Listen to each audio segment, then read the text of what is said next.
नमस्कार, जय महाराष्ट्र। तर आपला आजचा जो व्हिडिओ आहे तो ई-केवायसी संदर्भामध्ये आहे। आत्ताच थोड्या वेळापूर्वी आपल्या महिला बाल कल्याण विभाग मंत्री आदितीताई तटकरे यांनी ही माहिती दिलेली आहे। पण काल आपल्याला ई-केवायसी दुरुस्तीसाठी जी आहे ना, ती शेवटची तारीख होती 31 मार्च, बरोबर। मी ही माहिती तुम्हाला काल दिली होती।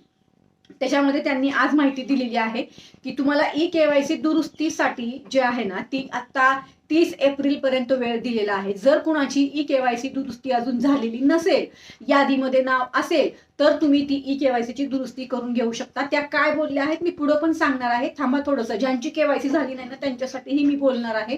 थोडंसं थांबा, एक एक मुद्दा क्लिअर करू।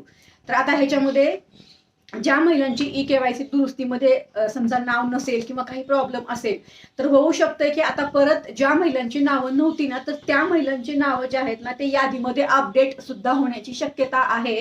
ह्याच्यामध्ये मी तुम्हाला अजून एक सांगणार आहे की आता मी मगाशी पोर्टलवर चेक केलं होतं की आता ऑप्शन आहे का ई-केवायसीचं, तर त्या ठिकाणी ते ई-केवायसीचं जे ऑप्शन आहे ना ते बंद होतं, ते त्यांनी काढूनच टाकलं होतं। त्यामुळे मगाशी ते ऑप्शन दिसत नव्हतं, पण आता त्यांनी सांगितले, ही माहिती आली आहे म्हणजे परत आपलं पोर्टल ओपन होणार आहे।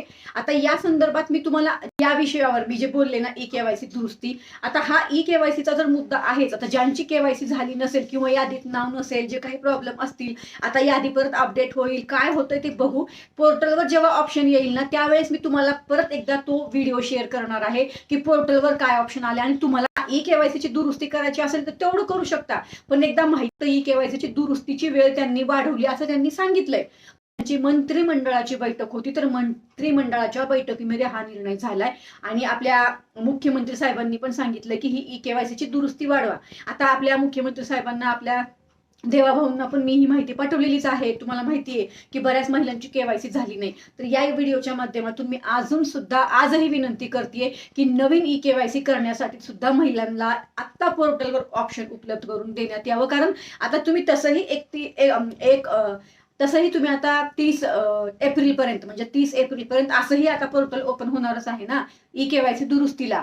तर माझं असं म्हणणं आहे की ज्या महिलांची केवायसी झाली नाही ना त्यांच्यासाठी सुद्धा हे पोर्टल आता उपलब्ध करून देण्यात यावं, जेणेकरून ह्या 1 महिन्याच्या वेळेमध्ये आमच्या लाडक्या बहिणींचा ज्यांचाही पात्र असून लाभ बंद झालाय ई-केवायसी न झाल्यामुळं, त्यांची सुद्धा ई-केवायसी होईल। आणि ही माहिती मी आता पर्सनली सुद्धा पाठवणार आहे। मला असं वाटतंय आता जेव्हा पोर्टल ओपन होईल ई-केवायसी साठी, मग ते दुरुस्तीसाठी असेल किंवा नवीन ई-केवायसी साठी असेल, हे आपण चेक करू जेव्हा पोर्टल ओपन होईल किंवा माहिती येईल। पण या ठिकाणी मी परत एकदा आपल्या राज्याचे मुख्यमंत्री, सर्व लाडक्या बहिणींचे आदरणीय देवाभाऊ आपणास मी विनंती करत आहे की आमच्या बऱ्याच महिलांची केवायसी अजून बाकी आहे, त्यांना सुद्धा आता लगेच हे जे ऑप्शन तुम्ही देणार आहात दुरुस्तीसाठी त्याच्यामध्येच नवीन ई-केवायसीचं ऑप्शन द्यावं, आणि जेणेकरून या महिलांना लाभ मिळेल। हा माझा एकच उद्देश आहे की त्यांना हा लाभ मिळावा। त्यांचा लाभ बंद झालेला आहे पात्र असून सुद्धा ई-केवायसी न झाल्यामुळं। तर आजचा आपला हाच व्हिडिओ होता। ही खूप महत्त्वाची आणि आनंदाची बातमी आहे की ज्या महिलांची केवायसी दुरुस्ती काही कारणामुळे काल राहिली होती, मला बरेच फोन आले होते काल सुद्धा, तर तेव्हा मी तो व्हिडिओ शेअर केला होता की आज शेवटची तारीख आहे। पण आता आपल्याला आजपासून म्हणजे 1 एप्रिल ते 30 एप्रिल पर्यंत परत 1 महिन्याची मुदत वाढ देण्यात आलेली आहे ई-केवायसी दुरुस्तीमध्ये। ह्याच्यामध्ये आता पोर्टलवर जेव्हा ऑप्शन येईल ना ई-केवायसीचं, त्यावेळेस मी परत तुम्हाला व्हिडिओ शेअर करणार आहे। काळजी करू नका, एकदा माहिती येऊ द्या, मग तुम्हाला मी परत माहिती देणार आहे। मला असं वाटतं ही माहिती तुम्हाला समजली असेल। आता इतर लाडक्या बहिणीपर्यंत शेअर करा। इथं फक्त मला धन्यवाद म्हणण्यापेक्षा आहे ना, तुम्ही व्हिडिओ शेअर करा, मला हेच तुमचे धन्यवाद दिल्यासारखं असणार आहे। आपल्या व्हिडिओला शेअर करा, जास्तीत जास्त महिलांना समजू द्या। ज्यांची केवायसी झाली नसेल, दुरुस्ती झाली नसेल, त्यांच्यापर्यंत आपला मेसेज जाईल, बरोबर ना। कशी वाटली ही माहिती तुम्हाला नक्कीच सांगा। काळजी करू नका, नवीन ई-केवायसी साठी सुद्धा 100% काही ना काही आपल्याला माहिती मिळणार आहे। थोडंसं वाट पहा।